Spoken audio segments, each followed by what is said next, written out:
So how many of you guys have ever been on a long journey? Okay, a couple of you guys. All right. How many of you guys left Florida for Christmas? This year. Yes. Anyone? No one? Okay, Florida's a big state. What about, how many of you guys left, let's say, 2 hours outside of the Tampa area? Wow, you guys don't get out. All right. All right, how many of you guys have ever done a road trip? Okay. How many of you guys have ever had a road trip go exactly as you planned?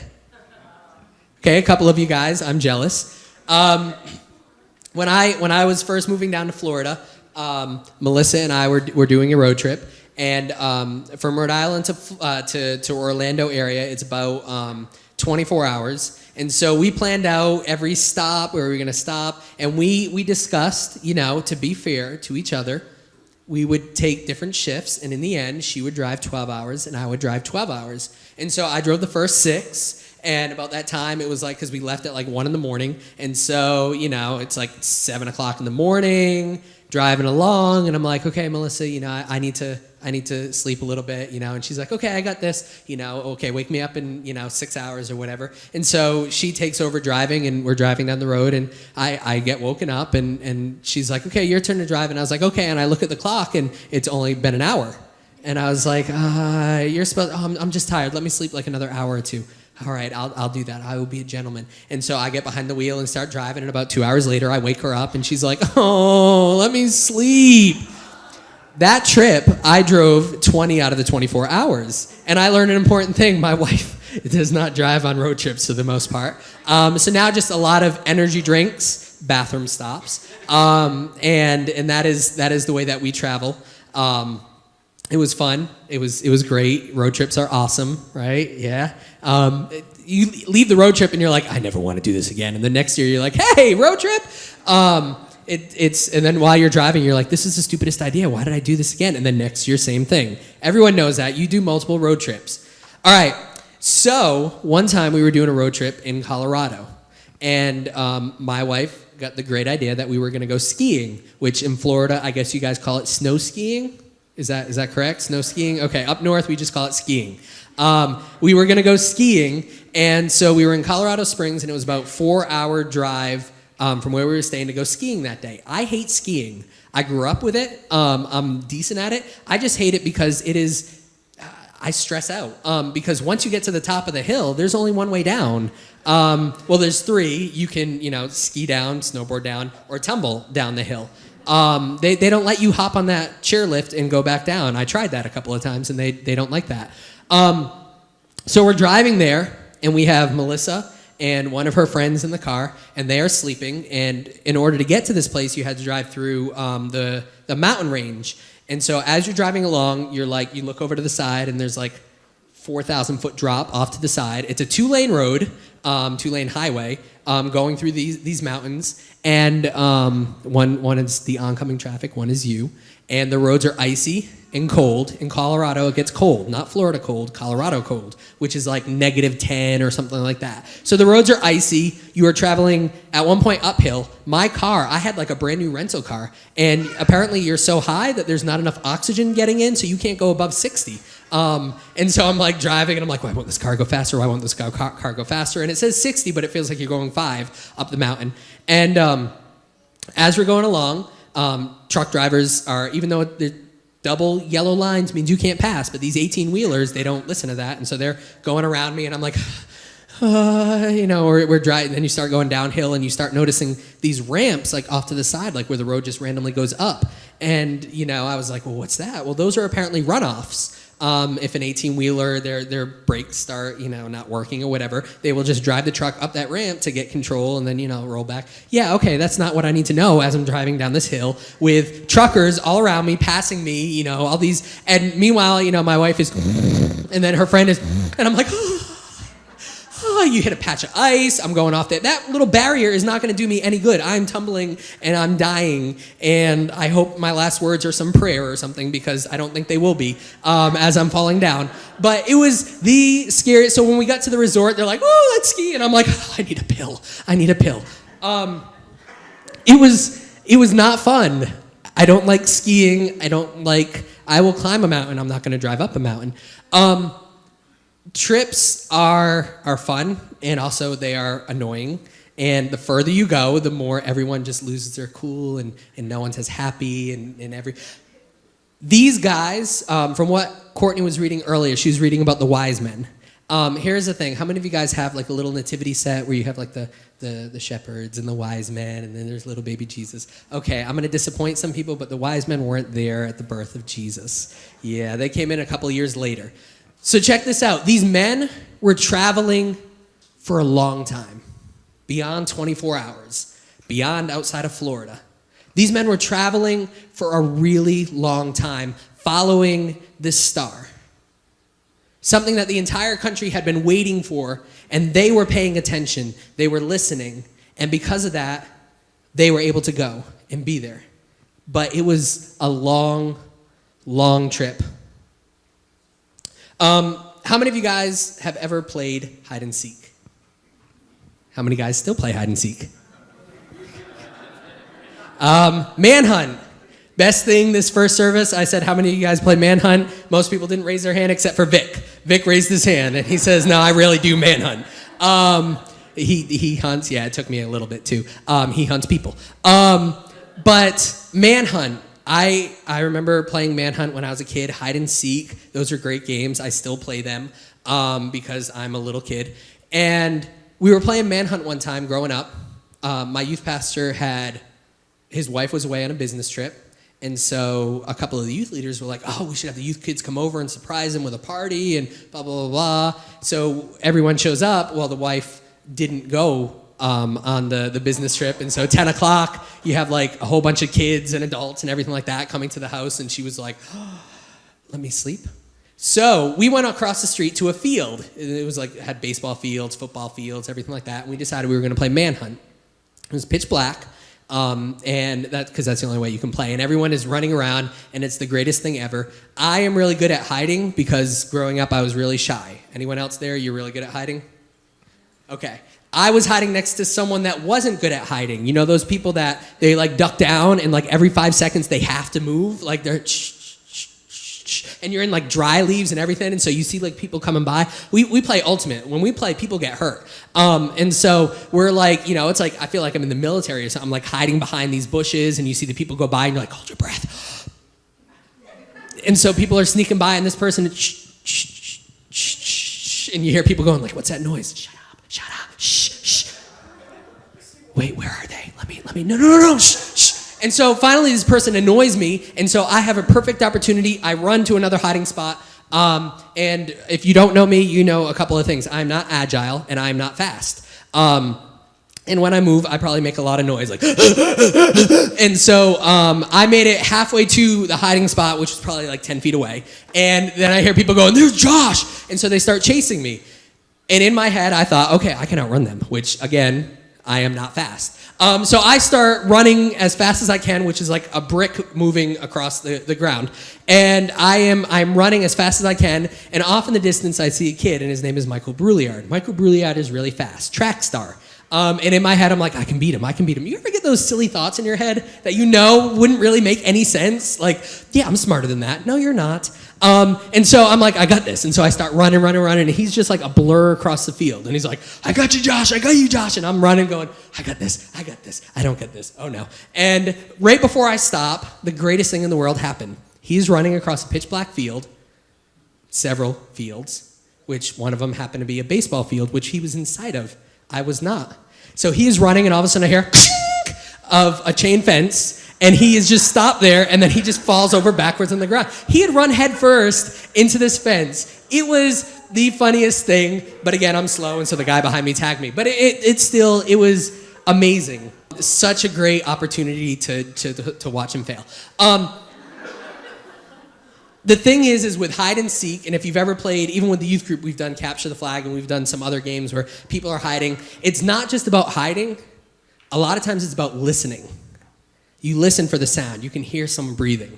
You walk into a room and you just wait. We were playing a game in here called Pray. and some of the kids had run into my room, and it was pitch black. And so I walked in there, and everyone thinks they're the best hider, except you can see outlines of the people, and then you can hear like, is he here? So I play dumb, and I'm like, oh, I guess no one's here. And then you hear like someone like, and I ended up scaring one of the kids. The kid kind of panicked and fell over. Again, when we play rough. The point is, sometimes the most important thing is listening. See, these wise men, they had traveled all of these miles. They were traveling for so long for something that was so important, but it all revolved around this. They were paying attention and they were listening. Listening to God when he spoke. Listening to the Bible when they, in the notes that they were reading and the different scriptures that they had and the different prophecies that they had in front of them that foretold this birth, they paid attention and they were listening to it. And because of that, they knew to follow that star. And then later on, when they go before the king, he doesn't want to worship the baby, even though he says that at first. What he really wants to do is he wants to kill the baby, and that's why he has that secret meeting after. And so if those guys hadn't listened to Jesus, hadn't listened to God when he told them not to go back there, the baby would have ended up dead. But again, they were listening to God. See, the truth is, so many times, even as the best of Christians, we can open up our Bible, we can read it, we can pray as much as we want. But the truth is that we spend so much time, God, I when I pray, I have a list of different things, and we tell people, I'm going to remember you in prayer, I'm going to pray for this, and we do that, and then after we're done with our list or whatever, like, okay, in Jesus' name, amen, and then we go off doing our own thing. How many times do we actually stop and listen? Because if prayer is communication, do we actually communicate with God and allow him to communicate back to us? So many times our conversation is just one-sided. Here's my list, God, see you later. It's kind of like what I did at the beginning, which was really hard for me to do. Sitting quiet and not saying anything at all, which is really, I gave it a 60-second count in my head. And people thought that, how many of you guys thought that I was like scared or nervous or not? In the first service, one of the guys was like, did you forget your notes? You look confused. Which was really great because it brings out my point, and that is this. So many times, silence is something that we don't like. But it's in the silence a lot of times that God speaks to us. It's in our prayers, and when we've been finished with our list, don't just end the prayer, but allow God time to speak to you. It's reading the Bible and not just reading it and closing it like a book and being like, okay, I'm done with it, but allowing God to take those words and bring them to life in you. So many times, our relationship with God is one-sided. That's what, if you look at a lot of relationship stuff, what is the most important thing with relationships? Communication. And what is an important part of communication? Listening. How many of you guys have those people in your life that don't listen at all? My wife is the baby, the only girl, and she has 3 older brothers. And they make fun, and they're like, oh, Melissa, you talk all the time. But I am on the outside, and I see what happens. You guys have those friends where it's like the minute someone breathes, that's your time to insert what you were going to say, because everyone's just waiting to talk. And it's like everyone's talking so fast, you can't really pay attention to what's going on. Well, that's how it's like with her family. So I typically don't say a whole lot because everyone is consuming the conversation. Well, too many times that's how we are with God. We consume the conversation and we never give him a chance to speak to us. We spend so much time on us and not about listening to what he has to say. There's a story that is told of Franklin Roosevelt, who often endured long receiving lines at the White House. He complained that no one really paid any attention to what was said. One day, during a reception, he decided to try an experiment. To each person who passed on the line, he shook his hand and murmured, I murdered my grandmother this morning. The guests responded with phrases like, marvelous, keep up the good work. We're proud of you. God bless you, sir. It was not till the end of the line, while greeting the ambassador from Bolivia, that his words were actually heard. Nonchalantly, the ambassador leaned over and whispered, I'm sure she had it coming.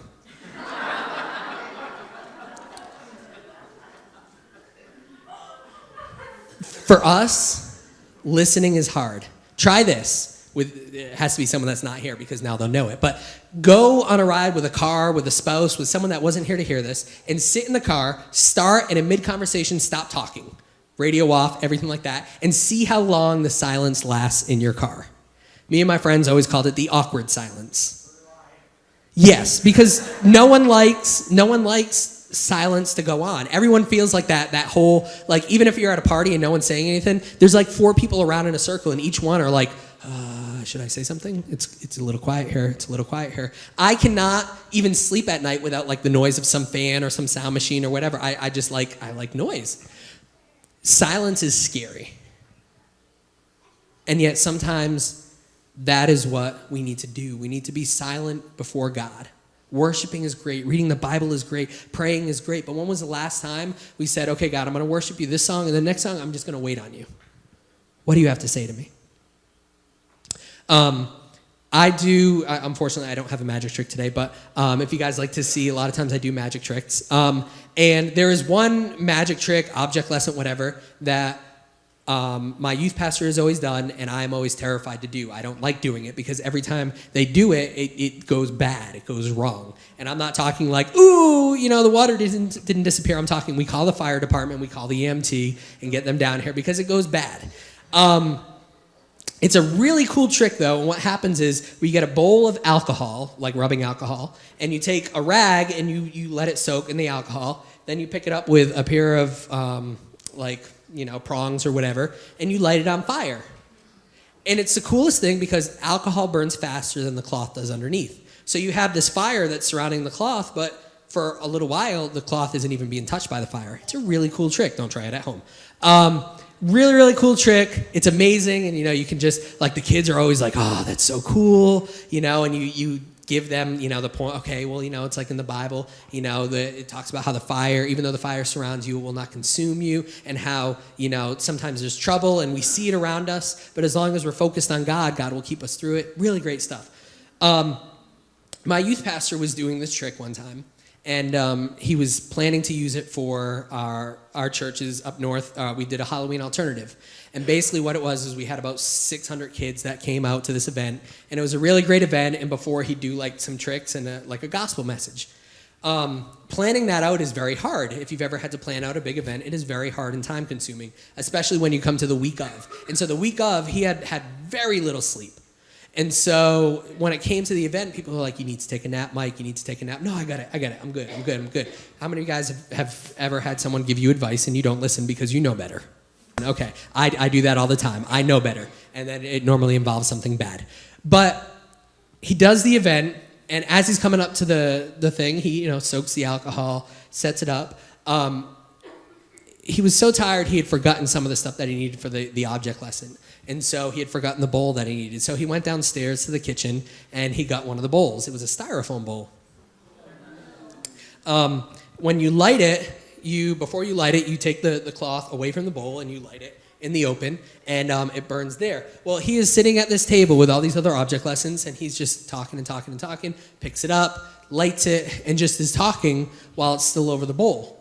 The alcohol drips down like any liquid would, with fire attached to it because alcohol burns really great. Falls into the bowl, and literally you could just watch the bowl. The minute the fire touched it and the whole bowl started to burn, the whole bowl went and just melted. So all across his table now is fire spreading, and he's like, oh no. And all these youth kids are like, don't worry, Mike, we'll help you. Well, he had other object lessons set up, cups of water. They weren't really cups of water. They look like water, but they're chemicals. So all these kids are like, grab the water. And he's like, no, don't grab the water. They splash it all over. Accelerants all across the table. I'm up in the balcony videotaping this, thinking, should I run or should I videotape this? Should I run or should I videotape this? This is so great. I continue to videotape it. And he's just standing there going, I'm fired. 600 kids, their parents all around, the church is packed out, and fire is spreading across the table. And it wasn't until a concerned mother ran up with a fire extinguisher and she put out the entire fire. Could have been really bad. Didn't learn his lesson. A year later, we are doing an outreach in this area called Jenks Park, and same thing, lights it on fire. This time he doesn't have a styrofoam bowl, which is great, except he is lighting it now over the grass, which is dead. So it just, and he's like, oh no, and he's like stamping it out, still has the thing on fire, so the fire is now dripping onto his shoe and burning his shoe, and we got it put out. There was no fire in Jenks Park. All because he probably didn't take a nap when he should. Listening. How many parents have ever told your kids, listen to me, why don't you listen to me? My kids don't listen to me. Anyone here? Parents? Even this morning, did your kids not listen to you? Yeah, I didn't, my mom ran into that all the time, but it wasn't because of me, because I'm a perfect kid. It was my brothers that she was always saying that to. People don't listen. I heard this great quote, and it says that a parent is complaining that their kids don't listen, and their kids don't, but their kids mirror their parents very well. Meaning parents don't listen. Okay. Yeah, okay. It's the second. Well, no, the first service got it. I don't know. All right. You guys got to pick it up. All right. The point is this. Listening. We don't listen like we should. There are so many things that we focus on. Our prayers become about ourselves. When we read the word, it's just to read the word. When we're in a worship service, it's just to sing the songs. And yet, we forget to focus on the one who is so important and allow him to speak to us. It's kind of like in the Bible. You got Elijah, and Elijah was this great prophet, and he did amazing things. He prayed, and it stopped raining. He goes before and has this big contest with all these prophets of Baal, and he's praying, and he calls down fire, like God sends fire down from heaven and burns up the offering. Really cool thing. He prays again, and it starts raining. That's some really cool power. And then he runs away, he hides, and God is telling him, listen, go wait in this mountain, and I'm going to talk to you. I'm going to meet you. And so it says that he goes to the mountain.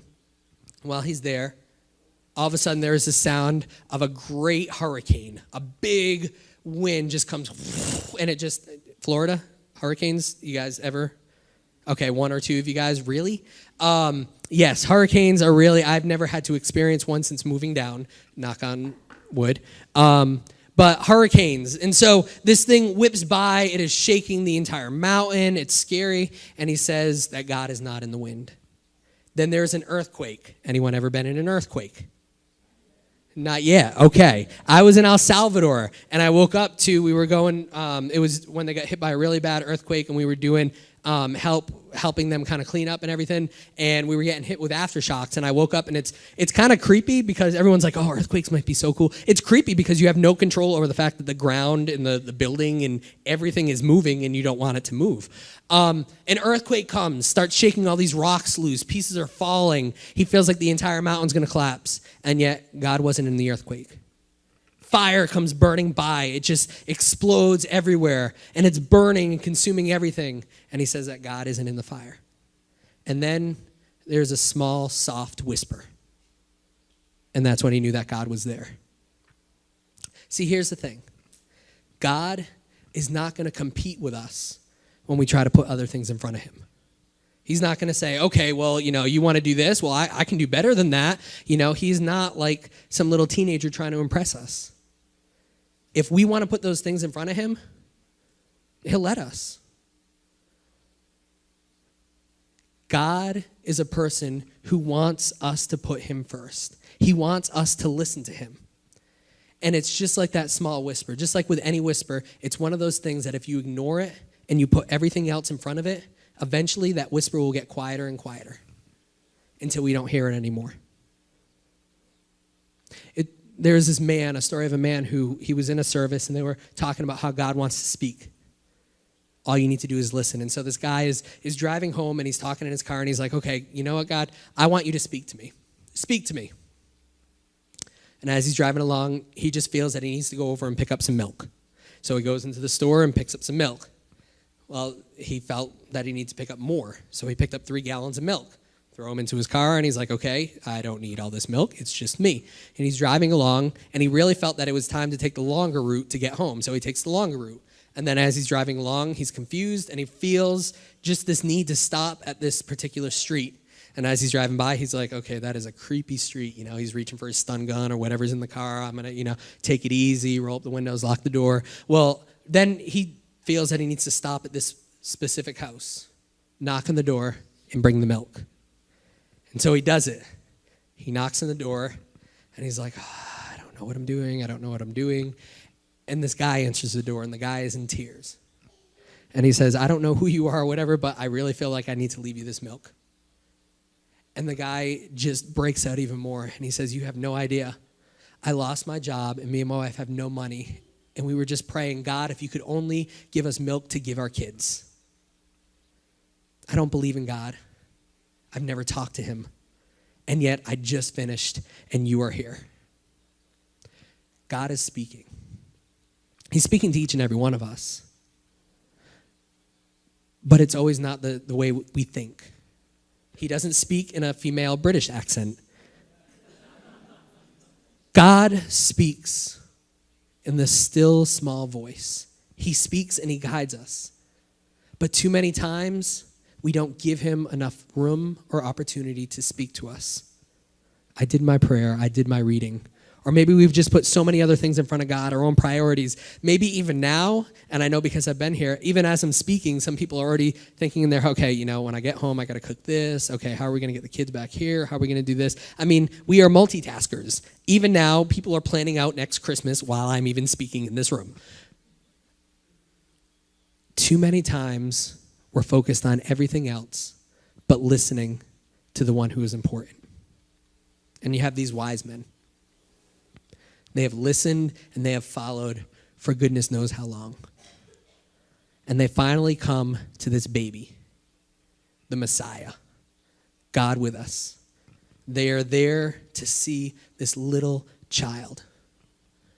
The entire country had been waiting hundreds of years for this. And yet, these guys were able to see this baby, this child, because they were listening. How many other people missed out because they weren't listening? How many things have we missed out on because we weren't listening to what God was speaking to us? God is speaking to us. The question is, are we listening? So when it comes to the Methodist Church, they like to have communion done when the pastor, the senior pastor, is there. Because Pastor Melanie isn't here today, we will not be doing communion. But what I want to do is I'm going to call the worship team up. And they're going to play a song. And if you guys want to pray at the kneelers, you are more than welcome to. But what I'm going to challenge you guys to do is during this worship song, focus on God. And allow him to speak to you. Don't bog down the time with just saying what you want to say so you can feel better, but really allow God to speak to you. He's speaking. Are we listening?